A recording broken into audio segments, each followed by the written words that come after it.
আসসালামু আলাইকুম। আজকে আমি নিয়ে আসলাম গায়ে, এটা হলো লাউ শাকের বড়া। এটার মধ্যে দিয়ে দিচ্ছি আমি হলো শুটকি ভর্তা বানায় পরে দিয়ে দিচ্ছি।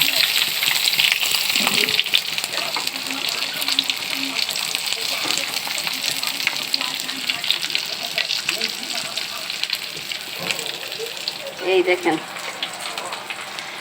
তখন ভিডিও করতে ভুলে গেছিলাম। এই যে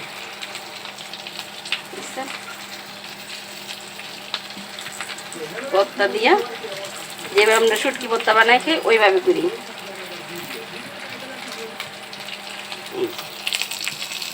গরম ভাত দিয়া খাইতে সেই মজা লাগে।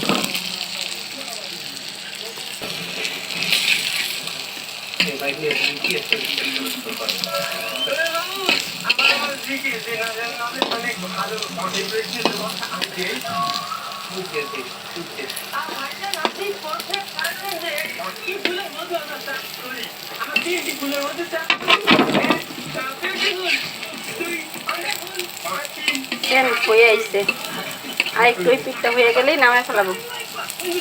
গরম ভাত দিয়ে খাইতে অনেক মজা লাগে। আমার মতো কে কে এরকম খান ভর্তা দিয়া এরকম শাকের ভিতরে দিয়া কমেন্টে জানাবেন।